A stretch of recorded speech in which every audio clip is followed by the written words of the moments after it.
Hi everyone, it's been days since I posted my original post, and I finally have an update for you all. I'm sorry it took long, but I've been sick. This is going to be long, so I apologize as I have to address a few things. I want to first say thank you to those that gave helpful and supportive comments, and to those that said I drove my husband straight to another woman's arms or I was hostile and controlling. First, if my husband was willing to go to another woman when in an argument with his wife, then is he really my husband? I mean, I have some standards to not marry an awful person. Second, to those that said I was controlling and hostile towards Angela, if you have a partner and are okay with them doing something like this, then that's something within your boundaries, not mine. I don't like having contact with exes or having my husband be in contact with his exes. Finally, the age gap. I explained the story of how they met and such on a comment, but to sum it up, she had originally lied about her age. I didn't know her age or anything about her until I was engaged. Okay, on to what happened. He eventually came home later than day. I was watching TV on the couch when he walked in. We looked at each other and didn't say anything. He went to our room, took a shower and fell asleep. I was still upset with him, so I avoided going to check up on him or even talk to him, so I waited in the living room/kitchen until a few hours later when he woke up. I decided to make dinner. He came out, sat on the couch and we ate in silence before he asked if I wanted to talk. I said I did and he explained what happened. From what he told me, when we saw her at the boba shop, she had friended him on Facebook later that day. He didn't friend her back though and ignored it, and eventually a few days later she sent him a message request. This is when he handed me his phone to see the messages. To sum it up, she texted him a few times over a range of days without an answer, from pleasantries, updates about her life and finally a suicidal message. Now I don't know what is allowed to be said in this subreddit, but my husband did respond out of worry for another person, or so he claimed. They talked a lot about her addictions, self-harm and other very personal things relating to that. Through reading I did find out she had a boyfriend, and that he was actually 51 years old.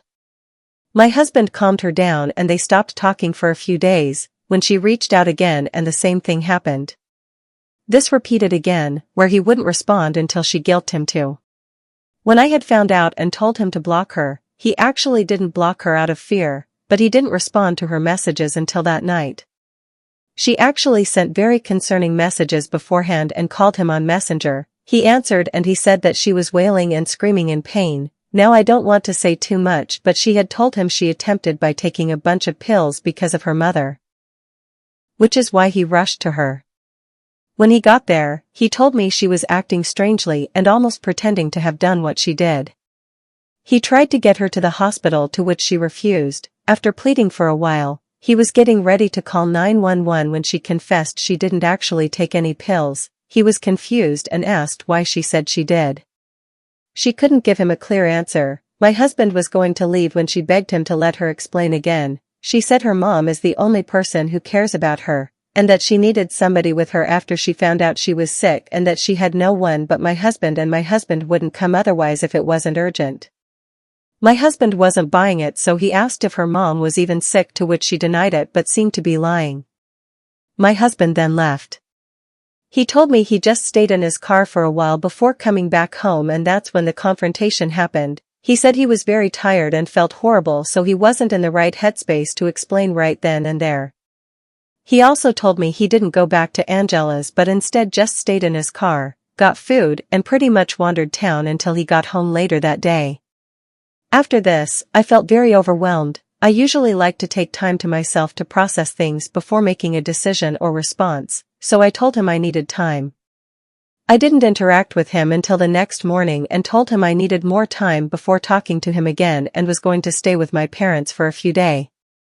And now we're here. A few days actually turned into a week because as soon as I got here, I got sick. So I haven't felt good enough to even drive back home, much less process or think much. I secretly don't even know how or what to do, like how do we just go back to normal? I still feel betrayed, and even though he didn't cheat, I don't trust him, and I don't even know if he's telling the truth. I mean, divorce is extreme for something so minor, but I don't know. I have to go back home tomorrow as I feel a bit better, and I can't hide out here forever, and I have responsibilities, even though it's been a nice escape and being with my family has been great. I haven't talked much to my husband except through text, so tomorrow will be our first face-to-face conversation in a week. So that's the update. What actually reminded me to do this update was I got a random message request on Instagram a few hours ago from a burner account. It's a picture and I'm kind of scared to open it. I know it's probably a scam thing, but something in my gut is telling me it's connected to Angela and I don't know if I should open it. Update. So I opened the picture. It was a screenshot from what I assume is Angela's private story of her in lingerie with a caption that says, "She'll just have to taste me," when she's kissing him.